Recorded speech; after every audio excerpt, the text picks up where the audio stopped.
ಎಲ್ಲರಿಗೂ ನಮಸ್ಕಾರ. ಮಾಣಿಯ times YouTube ಚಾನಲ್ಗೆ ನಿಮಗೆಲ್ಲರಿಗೂ ಸ್ವಾಗತ. ನಾವು ನಿದ್ರೆಯ ಬಗ್ಗೆ ಹಲವಾರು ವಿಡಿಯೋಗಳನ್ನು ಮಾಡಿದ್ದೇವೆ. ಹೇಗೆ ನಿದ್ರೆ ಮಾಡಬೇಕು, ನಿದ್ರೆಗೆ ಏನು ಮಾಡಲು ಸಾಧ್ಯ, ನಿದ್ದೆ ಇಲ್ಲದಿದ್ದರೆ ಏನೇನು ಪ್ರಾಬ್ಲಮ್ ಬರುತ್ತೆ ಅಂತ ಹೇಳಿದ್ದೀವಿ. ಆದರೆ ಇವತ್ತು ನಾನು ಅದೇ ನಿದ್ರೆಯ ಬಗ್ಗೆ ಇನ್ನೊಂದು ವಿಷಯವನ್ನು ನಿಮ್ಮ ಜೊತೆ ಹಂಚಿಕೊಳ್ಬೇಕಂತಿದ್ದೇನೆ. ಅಂದರೆ ನಿದ್ರೆ ಇಲ್ಲದಿದ್ದರೆ, ನಿದ್ರೆ ಮಾಡದೇ ಇದ್ದರೆ, 24 ಗಂಟೆ ನಿದ್ರೆ ಮಾಡದಿದ್ದರೆ, 34 ಗಂಟೆ ಮಾಡದಿದ್ದರೆ, 48 ಗಂಟೆ ಮಾಡದಿದ್ದರೆ, 72 ಗಂಟೆ ನಿದ್ದೆ ಮಾಡದಿದ್ದರೆ ನಮ್ಮ ದೇಹದಲ್ಲಿ ಏನೇನು ಬದಲಾವಣೆಗಳಾಗುತ್ತದೆ, ಅದು ಎಂತಹ ಅಪಾಯವನ್ನು ತಂದೊಡ್ಡುತ್ತದೆ ಎಂಬುದನ್ನು ಸೂಕ್ಷ್ಮವಾಗಿ ತಿಳಿಸಿಕೊಡುವುದೇ ಇಂದಿನ ವಿಚಾರ. ಈ ವಿಚಾರದಲ್ಲಿ ಕೆಲವು ಪ್ರಯೋಗಾತ್ಮಕ ಜೀವನದ ಬಗ್ಗೆ, ಕೆಲವರು ನಡೆಸಿದ ಪ್ರಯೋಗದ ಬಗ್ಗೆ ನಾವು ಇಂದು ಇಲ್ಲಿ ಹೇಳ್ತೇವೆ. ಇಂಥ ವಿಚಾರಗಳನ್ನು ಹೊತ್ತು ಬರುತ್ತಿರುವ ಮಾಣಿಯ ಟೈಮ್ಸ್ ಯೂಟ್ಯೂಬ್ ಚಾನಲನ್ನು ನೀವಿನ್ನೂ ಸಬ್ಸ್ಕ್ರೈಬ್ ಮಾಡಿಲ್ಲವಾದರೆ ಈಗಲೇ ಕೆಳಗೆ ಕಾಣುವ ಸಬ್ಸ್ಕ್ರೈಬ್ ಎಂದು ಬರೆದಿರುವಲ್ಲಿ ಒಮ್ಮೆ ಕ್ಲಿಕ್ ಮಾಡಿ ಸಾಕು, ನೀವು ಸಬ್ಸ್ಕ್ರೈಬ್ ಆಗ್ತೀರಿ. ಅದೇ ರೀತಿ ಪಕ್ಕದಲ್ಲಿ ಕಾಣುವ ಗಂಟೆಯ ಚಿಹ್ನೆಯನ್ನು ಒಮ್ಮೆ ಕ್ಲಿಕ್ ಮಾಡಿದರೆ ಮಾಣಿಯ ಟೈಮ್ಸ್ ಯೂಟ್ಯೂಬ್ ಚಾನಲಲ್ಲಿ ಯಾವುದೇ ಹೊಸ ವೀಡಿಯೋ ಅಪ್ಲೋಡ್ ಆದ ಕೂಡಲೇ ನಿಮ್ಮ ಮೊಬೈಲಿಗೆ ನೋಟಿಫಿಕೇಷನ್ ಬರುವುದರಿಂದ ನೀವು ಎಲ್ಲ ವೀಡಿಯೋಗಳನ್ನು ನೋಡಿ ಹೆಚ್ಚು ಹೆಚ್ಚು ವಿಷಯಗಳನ್ನು ತಿಳಿದುಕೊಂಡು ನಿಮ್ಮ ಜೀವನಕ್ಕೆ ಯಾವುದು ಅವಶ್ಯಕವೋ ಅದನ್ನು ಅಳವಡಿಸಿಕೊಂಡಾಗ ನಿಮ್ಮ ಜೀವನ ಯಶಸ್ವಿಯಾಗುತ್ತದೆ, ಅಭಿವೃದ್ಧಿ ಆಗ್ತೀರಿ. ಎಲ್ಲ ವಿಡಿಯೋನ ಆರಂಭದಿಂದ ಕೊನೆಯವರೆಗೂ ನೋಡಿ, ಲೈಕ್ ಮಾಡಿ, ಶೇರ್ ಮಾಡಿ, ಪ್ರೋತ್ಸಾಹ ಕೊಡಿ. ಈಗ ನಾನು ನಿದ್ರೆಯಿಂದ ಏನು ತೊಂದರೆ, ನಿದ್ರೆ ಮಾಡದೆ ಸತ್ತದ್ದಾಗಿ ಯಾರೂ ತೀರಿಕೊಂಡಿದ್ದ ವಿಷಯ ಇನ್ನೂ ನಮಗೆ ಸಿಕ್ಕಿಲ್ಲ. ಆದರೆ ಕೆಲವು ಘಟನೆಗಳ ಬಗ್ಗೆ ನಾನು ನಿಮಗೆ ಹೇಳ್ತೇನೆ ನೋಡಿ. ಈಗ 1965ನೇ ಇಸ್ವಿಯಲ್ಲಿ 17 ವರ್ಷದ ವಿದ್ಯಾರ್ಥಿ ರಾಡಿಯಾ ಎಂಬ ಹೆಸರಿನವನು ನಿದ್ರೆ ಮಾಡದಿದ್ದರೆ ಏನಾಗುತ್ತದೆ ಎಂದು ಪ್ರಯೋಗ ಮಾಡಿದ. ಒಂದು ದಿನ ಅಥವಾ ಎರಡು ದಿನ ಅವನು ನಿದ್ರೆ ಮಾಡಲಿಲ್ಲ. ಹಾಗೆ ಒಂದು ದಿನ ಅಥವಾ 2 ದಿನಗಳನ್ನು ನಿದ್ರೆ ಮಾಡದಿದ್ದರೆ ಏನಾಗುತ್ತೆ, ಆಲಸ್ಯ ಬರುತ್ತದೆ. ಯಾವುದೇ ಕೆಲಸದಲ್ಲಿ ನಮಗೆ ಆಸಕ್ತಿ ಇರೋದಿಲ್ಲ, ಏನೋ ಮಲಗಬೇಕನ್ನಿಸುತ್ತದೆ. ಅಂತಹ ಒಂದು ದೈಹಿಕವಾದ ಮಾನಸಿಕವಾದ ಸಮಸ್ಯೆಗಳು ತೀವ್ರಗೊಳ್ಳುತ್ತದೆ. ಆದರೆ 2 ಅಥವಾ 4 ದಿನ ನಾವು ನಿದ್ರೆ ಮಾಡದಿದ್ದರೆ, ಅಂದರೆ ನಿದ್ರೆ ಮಾಡೋದು ನಾವು ದಿನದಲ್ಲಿ 1/3 ಭಾಗ, ಅಂದರೆ ಒಂದು ದಿನದಲ್ಲಿ ಎಷ್ಟು ಗಂಟೆ ಇದೆ, ಯಾವ ಗಂಟೆಯಲ್ಲಿ 24 ಗಂಟೆಯಲ್ಲಿ 1/3 ಭಾಗ ಅಂದರೆ 8 ಗಂಟೆ, ಸುಮಾರು 8 ಗಂಟೆ ನಾವು ನಿದ್ರೆ ಮಾಡಬೇಕು. ಇಲ್ಲ 7 ಗಂಟೆ 6 ಗಂಟೆ ಆದರೂ ನೀವು ಸರಿಯಾದ ನಿದ್ದೆ ಮಾಡಿದ್ರೆ ಸಾಕು. ಆ ನಿದ್ದೆ ಮಾಡಿದರೆ ನಿಮಗೆ ಆರೋಗ್ಯ ಬರುತ್ತೆ. ಆದರೆ 3 ರಿಂದ 4 ದಿನ ಅಂದರೆ ನಾವು ಎಷ್ಟು ಗಂಟೆ ನಿದ್ದೆ ಮಾಡಬೇಕು, 4 ಗಂಟೆ 32 ಗಂಟೆ ನಿದ್ದೆ ಮಾಡಬೇಕಾಗಿತ್ತು. ಆದರೆ ಅಷ್ಟು ಹೊತ್ತು ಅವನು ನಿದ್ದೆ ಮಾಡದಿದ್ದರೆ ಅವನ ಮಾನಸಿಕವಾದಂತಹ ಹಲವು ಸಮಸ್ಯೆಗಳು ಎದುರಾಗುತ್ತದೆ. ನೆನಪಿನ ಶಕ್ತಿ ಇಲ್ಲದಾಗುತ್ತದೆ. ಅವನು ಒಂಥರ ಪ್ರಜ್ಞೆ ಕಳ್ಕೊಂಡವನಂತೆ ವರ್ತಿಸಲಾರಂಭಿಸುತ್ತಾರೆ. ದೈಹಿಕವಾಗಿ ತುಂಬ ಸೋತಿರುತ್ತಾನೆ. ಯಾವುದೇ ಕೆಲಸದಲ್ಲೂ ಅವನಿಗೆ ಆಸಕ್ತಿ ಇರುವುದಿಲ್ಲ. ಅವನು ಮಾತಾಡುವುದು ಏನೆಂಬುದೇ ಅವನಿಗೆ ತಿಳಿದಿರಲಿಲ್ಲ. ಅಂತಹ ಒಂದು ಸಮಸ್ಯೆ ಮನುಷ್ಯರಿಗೆ ಎದುರಾಗುತ್ತದೆ. ಆದರೆ ನಿದ್ರೆ ಮಾಡದೆ ಯಾರೂ ತೀರಿಕೊಂಡಂಥ, ಯಾರೂ ಸತ್ತೋದಂಥ ವಿಚಾರ ಇನ್ನೂ ಇದುವರೆಗೂ ತಿಳಿದು ಬಂದಿಲ್ಲ.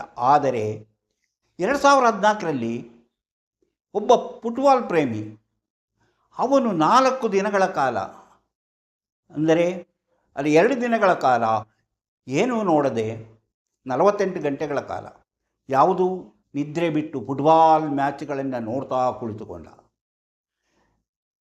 ಆ 48 ಗಂಟೆಯೊಳಗೆ ಕೊನೆಯಲ್ಲಿ ಅವನು ತೀರಿಕೊಂಡ. ಆದರೆ ಅವನನ್ನು ಪರೀಕ್ಷಿಸಿದಾಗ ಗೊತ್ತಾಗಿದ್ದು ಅವನಿಗೆ ಸ್ಟ್ರೋಕ್ ಬಂದು ಅವನು ತೀರಿಕೊಂಡಿದ್ದಾನೆ ಹೊರತು ನಿದ್ರೆ ಬಿಟ್ಟಿದ್ದರಿಂದ ಅಲ್ಲ, ಅವನು ಸ್ಟ್ರೋಕ್ನಿಂದ ತೀರಿಕೊಂಡ ಎಂದು ಗೊತ್ತಾಯಿತು. ಅಂದರೆ ನಮ್ಮ ದೇಹಕ್ಕೆ ಸರಿಯಾದ ನಿದ್ರೆ ಬರದಿದ್ದರೆ, ನಿದ್ರೆ ಮಾಡದೇ ಇದ್ದರೆ, ಸರಿಯಾದ ನಿದ್ರೆ ಅಂದರೆ 6 ಗಂಟೆ ಕಾಲ ನಿದ್ದೆ ಮಾಡದೇ ಇದ್ದರೆ ಅಥವಾ 8 ಗಂಟೆ ಕಾಲ ಸುಖವಾದ ನಿದ್ರೆ ಮಾಡದೇ ಇದ್ದರೆ ಅವನಿಗೆ ಸ್ಟ್ರೋಕ್, ದೈಹಿಕವಾಗಿ BP ಹೆಚ್ಚಾಗ್ಬೋದು, ಅಥವಾ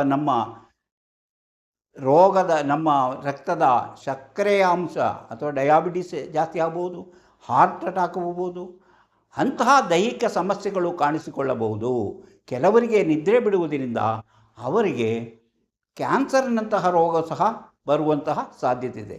ಅಂದರೆ ಯಾಕಂದರೆ ಪ್ರತಿಯೊಬ್ಬರ ದೇಹದಲ್ಲೂ ಕ್ಯಾನ್ಸರ್ನ ಗೆಡ್ಡೆಗಳಿರುತ್ತೆ, ಕ್ಯಾನ್ಸರ್ನ ಅಂಶ ಇರುತ್ತೆ. ಅದಕ್ಕೆ ಬೆಳೆಯಲು ಅವಕಾಶ ಸಿಕ್ಕುವಂತಹ ನಮ್ಮ ದೇಹ ದುರ್ಬಲವಾದಾಗ ಅದಕ್ಕೆ ಬೆಳೆಯಲು ಅನುಕೂಲ ಆಗುತ್ತದೆ, ಆವಾಗ ಅದು ಬೆಳೆಯುತ್ತದೆ. ಹಾಗೆ ಈ ಥರ ನಾವು ನಿದ್ರೆಯಿಂದ ಆಗುವಂಥ ಸಮಸ್ಯೆಗಳನ್ನು ನಾವು ನೋಡ್ತಾ ಇದ್ದೇವೆ. ಅಂದರೆ 8 ಗಂಟೆ ಕಾಲ ನಿದ್ರೆ ಮಾಡಿದರೆ ದೈಹಿಕ ಮತ್ತು ಮಾನಸಿಕ ಸ್ಥಿತಿ ಆರೋಗ್ಯವಾಗಿರುತ್ತದೆ. ನಾವು ಸರಿಯಾಗಿ 8 ಗಂಟೆಗಳ ಕಾಲ ನಿದ್ರೆ ಮಾಡಿದರೆ ಅವರ ಈಗ ನೋಡಿ ಆರೋಗ್ಯವಾಗಿರ್ತವೆ. ಯಾರಾದರೂ 24 ಗಂಟೆ ಕಾಲ ನಿದ್ರೆ ಮಾಡದೆ, ಈ ಡ್ರೈವರ್ಗಳಿರ್ತಾರಲ್ಲ, ಡ್ರೈವರ್ ಗಾಡಿ ಓಡಿಸ್ತಾ ಹೋಗ್ತಾರೆ 24 ಗಂಟೆ ರಾತ್ರಿ ನಿದ್ದೆ ಮಾಡಿರಲ್ಲ, ಅಂಥವರಲ್ಲಿ ಅವರ ರಕ್ತವನ್ನು ಪರಿಶೀಲಿಸಿದರೆ ಅವರಲ್ಲಿ ಆಲ್ಕೋಹಾಲಿನ ಪ್ರಮಾಣ ಕಂಡುಬರುತ್ತದೆ. ಅಂದರೆ ಯಾವ ಪ್ರಮಾಣದಲ್ಲಿ ನಮ್ಮ ದೇಹದಲ್ಲಿ ನಾವು ಆಲ್ಕೋಹಾಲ್ ಕುಡಿದಿರಬಾರದು ಎಂದು ಡ್ರೈವಿಂಗ್ ಮಾಡಬಾರ್ದು, ಇಷ್ಟು ಕುಡಿದು ಡ್ರೈವಿಂಗ್ ಮಾಡಬಾರ್ದು ಅಂತ ಹೇಳ್ತೀವಲ್ಲ, ಆ ಪ್ರಮಾಣದಷ್ಟು ಅವರ ರಕ್ತದಲ್ಲಿ ಆಲ್ಕೋಹಾಲ್ ಸೇರಿರುತ್ತದೆ. ಅಂದರೆ ಅದನ್ನು ಸಾಮಾನ್ಯವಾಗಿ ಪರೀಕ್ಷೆಯಿಂದ ತಿಳಿದುಕೊಳ್ಳಲು ಸಾಧ್ಯವಿಲ್ಲ. ಆದ್ದರಿಂದ ಅವರು ಗಾಡಿ ಓಡಿಸ್ಬೋದು. ಅದರಿಂದ ಅಂಥ ಇದನ್ನು ಕಂಡುಹಿಡಿಯೋಕ್ಕಾಗಲ್ಲ. ಕುಡಿದ್ರೆ ಮಾತ್ರ ನಮಗೆ ಅದು ಕಂಡುಹಿಡಿಯುತ್ತೆ. ಆದರೆ ನಮ್ಮ ರಕ್ತದಲ್ಲಿ ಸೇರಿ ರಕ್ತ ಪರಿಶೋಧನೆ ಅಥವಾ ರಕ್ತ ಪರೀಕ್ಷೆ ಮಾಡಿದಾಗ ಮಾತ್ರ ಅಂತಹ ಲಿಕ್ಕರ್ ಅಂತಹ ಆಲ್ಕೋಹಾಲ್ ಇರುವುದನ್ನು ನಾವು ನೋಡಬಹುದು. ಆದರೆ 36 ಗಂಟೆ ನಿದ್ರೆ ಇಲ್ಲದಿದ್ದರೆ ಅವನು ಸುಸ್ತು, ಬಳಲಿಕೆ ಇಂದ ಆದರೆ ಬಳಲಿಕೆ ಹೆಚ್ಚಾಗುತ್ತದೆ. ಅವನಿಗೆ ಯಾವುದೇ ಕೆಲಸ ಇರುವುದಿಲ್ಲ, ಕೆಲಸ ಮಾಡಲು ನೆನಪಿನ ಶಕ್ತಿ ಇರುವುದಿಲ್ಲ. ಆದರೆ 36 ಗಂಟೆ ನಿದ್ದೆ ಮಾಡದಿದ್ದಾಗ ಹೀಗಾಗುತ್ತೆ. 48 ಗಂಟೆ ನಿದ್ದೆ ಮಾಡದಿದ್ದಾಗ ರೋಗ ನಿರೋಧಕ ಶಕ್ತಿ ಕಡಿಮೆ ಆಗುತ್ತದೆ, ರೋಗ ನಿರೋಧಕ ಶಕ್ತಿ ಕ್ಷೀಣಿಸುತ್ತದೆ, ಆರೋಗ್ಯ ಕೆಡುತ್ತದೆ, ನೆನಪಿನ ಶಕ್ತಿ ಕುಂದುತ್ತದೆ, ಪ್ರಜ್ಞೆ ಇಲ್ಲದವರಂತೆ ವರ್ತಿಸುತ್ತಾರೆ. 72 ಗಂಟೆಗಳ ಕಾಲ ನಿದ್ರೆ ಮಾಡದಿದ್ದರೆ ಎಚ್ಚರ ತಪ್ಪಿ ಕೋಪ ತಾಪಗಳಿಂದ ಹಿಂಸಿಸಲಾರಂಭಿಸುತ್ತಾರೆ. ನಿದ್ರೆ ನಮ್ಮ ಮೆದುಳಿನ ಶಕ್ತಿಯನ್ನು ಹೆಚ್ಚಿಸುತ್ತದೆ, ಅದು ರಿಪೇರಿ ಮಾಡುವಂಥ ರೀತಿಯಲ್ಲಿ ಅದು ಕೆಲಸ ಮಾಡುತ್ತದೆ. ಹಾಗೆಯೇ ನಿದ್ರೆ ಎಂದರೆ ನಮ್ಮ ಮೆದುಳಿನಲ್ಲಿರುವಂತಹ ಎಲ್ಲ ಕಸಗಳನ್ನು ಅಥವಾ ಕಲ್ಮಶಗಳನ್ನು ಅಥವಾ ನಮ್ಮ ಇರುವಂಥ ಕ್ಲೀನಿಂಗ್ ಕೆಲಸ ಆಗುತ್ತದೆ. ನಮ್ಮ ಮೆದುಳಿನ ಕ್ಲೀನಿಂಗ್ ಕೆಲಸ, ಅದರಲ್ಲಿ ಬೇಡವಾದಂತಹ ಹಲವು ವಿಚಾರಗಳು ಅಥವಾ ವಿಚಾರಗಳು ಎಲ್ಲ ಇರುತ್ತದೆ, ಅದನ್ನು ಹೊರಹಾಕುವಂಥ ಕೆಲಸ ಮಾಡುತ್ತದೆ. ನಮ್ಮ ನೆನಪಿನ ಶಕ್ತಿಯನ್ನು ಹೆಚ್ಚಿಸುವಂಥ ಕೆಲಸವನ್ನು, ಮಾಂಸಖಂಡಗಳ ಅಲ್ಲಿರುವಂತಹ ಸಮಸ್ಯೆಗಳನ್ನು ಪರಿಹರಿಸುತ್ತದೆ, ನಮ್ಮ ಜೀರ್ಣಕ್ರಿಯೆಗೆ ಪ್ರೋತ್ಸಾಹ ಕೊಡುತ್ತದೆ. ಇಂಥ ಹಲವು ಕ್ರಿಯೆಗಳು ನಡೆಯುವುದು ನಮ್ಮ ನಿದ್ರೆಯಲ್ಲಿ ನಾವಿದ್ದಾಗ. ಅಂದರೆ ನಾವು ನಿದ್ರೆ ಮಾಡುತ್ತಿದ್ದಾಗ ನಮ್ಮ ದೇಹ ಮಾತ್ರ ಕ್ರಿಯಾಶೀಲವಾಗಿರುತ್ತದೆ. ನಾವು ಎಚ್ಚರವಾಗಿದ್ದಾಗ ಕ್ರಿಯಾಶೀಲವಾಗಿರೋದಷ್ಟು ಟೈಮಲ್ಲಿ ಅದು ಕ್ರಿಯಾಶೀಲವಾಗಿದ್ದರೂ ಸಹ ಅದು ಇನ್ನೂ ಸ್ವಲ್ಪ ಕಡಿಮೆ ಕ್ರಿಯಾಶೀಲವಾಗಿರುತ್ತೆ. ಆದರೆ ನಮ್ಮ ಮೆದುಳು, ನಮ್ಮ ದೇಹದ ಪ್ರತಿಯೊಂದು ಭಾಗದಲ್ಲೂ ಅದರ ರಿಪೇರಿ ಕೆಲಸಗಳು ನಡೀತಾ ಇರುತ್ತೆ. ಅಂದರೆ ನಮ್ಮ ಆರೋಗ್ಯಕ್ಕೆ ಸಂಬಂಧಿಸಿದ ಹಲವಾರು ರೀತಿಯ ಚಟುವಟಿಕೆ ನಮ್ಮ ದೇಹದಲ್ಲಿ ನಡೆಯುತ್ತಿರುತ್ತದೆ. ಹಾಗಾದರೆ ನಿದ್ರೆಗೆ ಬೇಕಾದ ಹಲವು ವಿಚಾರಗಳಿವೆ. ನಾವು ಇದಕ್ಕಿಂತ ಮೊದಲು ಹಲವು ವಿಚಾರಗಳನ್ನು ಹೇಳಿದರೆ, ಯಾಕೆ ನಿದ್ದೆ ಬರೋದಿಲ್ಲ, ನಿದ್ರೆ ಮಾಡಲು ಏನು ಮಾಡಬೇಕು ಮುಂತಾದ ವಿಚಾರಗಳನ್ನು ಹೇಳಿದ್ದೇವೆ. ಆ ರೀತಿ ಈಗ ನೋಡಿ, ಈಗ 11 ಪಾಯಿಂಟ್ಗಳನ್ನು ನಾನು ಹೇಳ್ತೇನೆ. ಇದನ್ನು ನೀವು ಫಾಲೋ ಮಾಡಿದರೆ ನಿಮಗೆ ರಾತ್ರಿ ಬೇಗನೆ ನಿದ್ದೆ ಬರುತ್ತೆ, ನೀವು ಸುಖವಾಗಿ ನಿದ್ದೆ ಮಾಡ್ಬೋದು. ಅದರಿಂದ ನಾವು ಮೊದಲನೇದಾಗಿ ಏನು ಹೇಳಬೇಕು, ಎಸೆನ್ಷಿಯಲ್ ನಾಟ್ ಲಕ್ಸುರಿ. ನಿದ್ರೆ ಎಂಬುದು ಅವಶ್ಯಕ, ಅದು ಆಡಂಬರ ಅಲ್ಲ ಅಥವಾ ಲಕ್ಸುರಿಯಾಗಿ ಕಳಿಬೇಕಾದಂತಹ ಅಲ್ಲ. ನಿದ್ರೆ ಅವಶ್ಯಕತೆ, ಅದು ಸುಖಭೋಗದ ವಸ್ತುವಲ್ಲ ಎಂಬುದನ್ನು ತಿಳಿಬೇಕು. ಆದ್ದರಿಂದ ನಾವು ನಿದ್ರೆ ಮಾಡಬೇಕಾದ ಸಮಯದಲ್ಲಿ ನಿದ್ರೆಯನ್ನು ಮಾಡಬೇಕು. ನಿದ್ರೆ ಬಿಟ್ಟು ಯಾವ ಕೆಲಸವನ್ನು ಮಾಡುವುದು ಅಪಾಯ. ಎರಡನೇದಾಗಿ ನಾವು ಮೇಕ್ ಸನ್ಲೈಟ್ ಅಂದರೆ ಮೇಕ್ ಸನ್ಲೈಟ್ ಅಂದರೆ ಏನು? ನಾವು ನಮ್ಮ ಮೆದುಳಿನ ಕ್ರಿಯಾಶೀಲವಾಗಬೇಕಾದರೆ ಅದಕ್ಕೆ ಬೆಳಕು ಅವಶ್ಯಕ, ಅಂದರೆ ಸೂರ್ಯನ ಬೆಳಕು ಅವಶ್ಯಕ. ನಾವು ಎದ್ದು ನೋಡ್ತೀವಿ, ಕೆಲಸ ಮಾಡಬೇಕಾದ್ರೆ ನಮಗೆ ಬೆಳಕಿರಬೇಕು ಅಂತೀವಿ, ಆ ಅವಶ್ಯಕತೆ. ಆದುದರಿಂದ ದಿನವೂ 30 ನಿಮಿಷವಾದರೂ ಬಿಸಿಲಿನಲ್ಲಿ ಓಡಾಡಿದರೆ ನಿಮಗೆ ಸಂಜೆ ಹೊತ್ತು ನಿದ್ರೆ ಸರಿಯಾಗಿ ಬರುತ್ತದೆ. ಅಂದರೆ ನೀವು ಬಿಸಿಲಿನಲ್ಲಿ ಒಂದು 30 ನಿಮಿಷವಾದರೂ ಓಡಾಡಬೇಕು. ಆ ಓಡಾಡಿದರೆ ನಿಮಗೆ ನಿದ್ದೆ ಬೇಗ ಬರುತ್ತದೆ. ಸ್ಟೇ ಕೂಲ್ ಅಂದರೆ ನೀವು ಯಾವಾಗಲೂ ನಿಮ್ಮ ದೈಹಿಕ ಶಾಖವನ್ನು ನಿಯಂತ್ರಣದಲ್ಲಿಟ್ಟುಕೊಳ್ಳಿ. ಅಂದರೆ ನಮಗೆ ಶಾಖ ನಿಯಂತ್ರಣದಲ್ಲಿಟ್ಟರೆ, ನಮಗೆ ಹಿತವಾಗುವ ರೀತಿಯಲ್ಲಿದ್ದರೆ, ನಮ್ಮ ದೇಹ ಹಿತವಾಗುವ ರೀತಿಯಲ್ಲಿ ತಂಪಾಗಿದ್ದರೆ ನಾವು ಬೇಗನೆ ನಿದ್ರೆ ಮಾಡುತ್ತೇವೆ. ಆದುದರಿಂದ ನಾವು ಸ್ನಾನ ಮಾಡುವುದು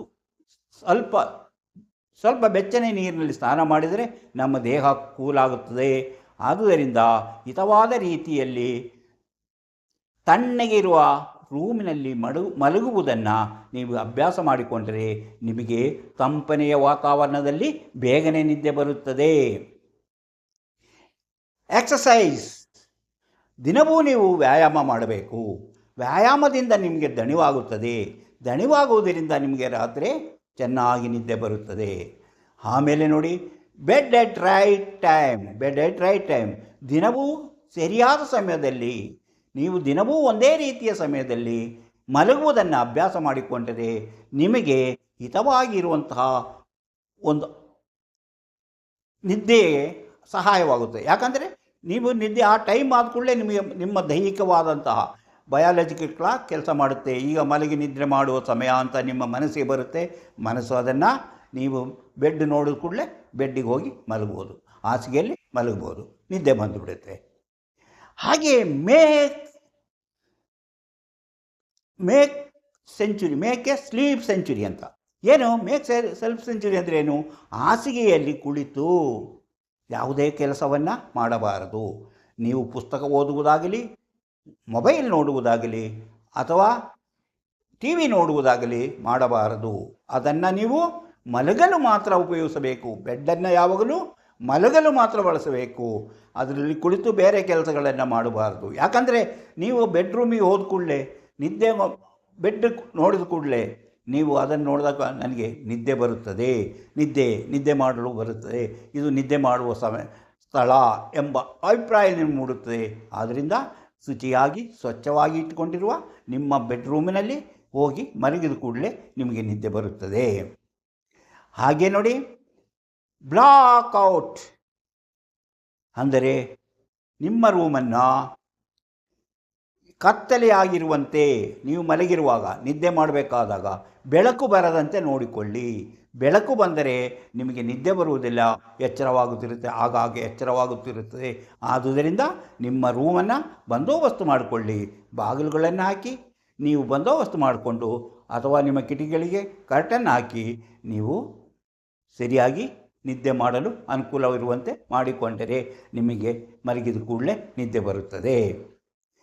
ಕಾಮ್ ಇನ್ನರ್ ಚಾರ್ಟರ್ ಅಂದರೆ ನಿಮ್ಮ ಮನಸ್ಸಿಗೆ, ನಿಮ್ಮ ಇನ್ನರ್ ಚಾರ್ಟರ್ ಅಂದರೆ ನಿಮ್ಮ ಮನಸ್ಸಲ್ಲಿ ಮಲಗಿದ ಕೂಡಲೇ ಬೇರೆ ಬೇರೆ ಯೋಚನೆಗಳು, ಕೆಟ್ಟ ಯೋಚನೆಗಳು, ನಾಳೆ ಏನು, ನಾಳೆದ ಭವಿಷ್ಯದ ಬಗ್ಗೆ ಚಿಂತೆಗಳು, ನಿಮ್ಮ ನಡೆದು ಹೋದ ವಿಷಯಗಳ ಬಗ್ಗೆ ಚಿಂತೆಗಳು, ಇಂತಹ ಚಿಂತೆಗಳನ್ನು ಬರದಿದ್ದಂಗೆ ನೀವು ಮಾಡ್ಕೊಬೇಕು.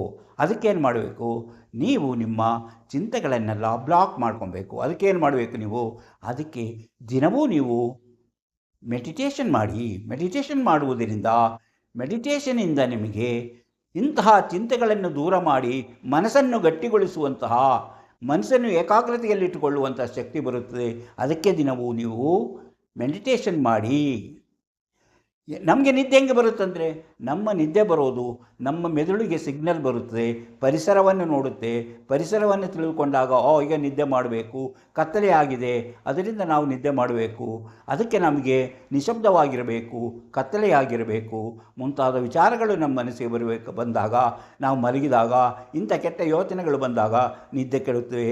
ಆ ನಿದ್ದೆಯನ್ನು ಹೋಗಲಾಡಿಸಲು ನೀವು ಮೆಡಿಟೇಷನ್ ಮಾಡಿದರೆ ಅಂತಹ ನಿದ್ದೆಯನ್ನು ಕೆಡಿಸುವಂತಹ ಆ ಚಿಂತೆಗಳನ್ನು ನೀವು ದೂರ ತಳ್ಳಬಹುದು. ಅದನ್ನು ಹೊರಗಡೆ ಇಟ್ಟು ರೂಮನ್ನು ಬಂದ್ ಮಾಡಬಹುದು. ಹಾಗೇನು ಆಫ್ ದ ಸ್ಕ್ರೀನ್ಸ್. 9ನೇದು ಆಫ್ ದ ಸ್ಕ್ರೀನ್ಸ್ ಅಂದರೆ ಯಾವುದೇ ಒಂದು ಮಲಗುವ ಒಂದು 2-3 ಗಂಟೆ ಮೊದಲೇ ನೀವು ಎಲ್ಲ ಸ್ಕ್ರೀನ್ಗಳನ್ನು ಆಫ್ ಮಾಡಿಕೊಳ್ಳಿ. ಸ್ಕ್ರೀನ್ಗಳನ್ನು ಆಫ್ ಮಾಡೋದು ಅಂದರೆ ಏನು? ಟಿ ವಿಯನ್ನು ನೋಡುವುದನ್ನು ಬಿಟ್ಟುಬಿಡಿ, ಅಥವಾ ಮೊಬೈಲನ್ನು ನೋಡುವುದು ಬಿಟ್ಟುಬಿಡಿ, ಕಂಪ್ಯೂಟರನ್ನು ನೋಡುವುದನ್ನು ಬಿಟ್ಟುಬಿಡಿ.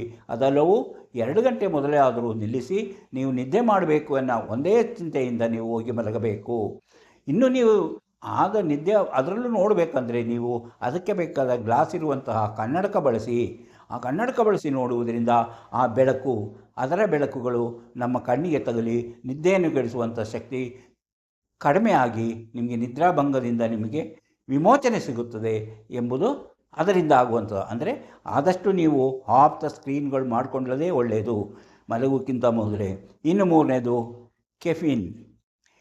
ಕಾಫಿ ಟೀಯನ್ನು ನೀವು ಮಲಗುವುದಕ್ಕಿಂತ 1-2 ಗಂಟೆ ಮೊದಲೇ ಕುಡಿದಿರಬೇಕು, ಆಮೇಲೆ ಕುಡಿಯಬಾರದು. ಮಲಗುವ ಹೊತ್ತಿನಲ್ಲಿ ಇದು ಯಾವುದನ್ನು ಕುಡಿಯಬಾರದು. ಕೆಫಿನ್ ನಮ್ಮ ನಿದ್ರೆಯನ್ನು ಕೆಡಿಸುತ್ತದೆ. ಒಂದು ಅಭ್ಯಾಸವನ್ನು ಮಾಡಿಕೊಂಡ್ರಿ. ಕೆಲವರಿಗೆ ಸ್ನಾನ ಮಾಡಿ ಮಲಗಿದರೆ ಬೇಗ ನಿದ್ದೆ ಬರುತ್ತೆ, ಇನ್ನು ಕೆಲವರಿಗೆ ಬುಕ್ ಓದಿದರೆ ನಿದ್ದೆ ಬರುತ್ತದೆ, ಇನ್ನು ಕೆಲವರಿಗೆ ಏನಾದರೂ ತಿನ್ನುವುದು ಅಥವಾ ಕುಡಿಯುವುದರಿಂದ ನಿದ್ದೆ ಬರುತ್ತೆ. ಆ ಅಭ್ಯಾಸವನ್ನು, ಒಳ್ಳೆಯ ಅಭ್ಯಾಸವನ್ನು ಮಾಡ್ಕೊಬೇಕು.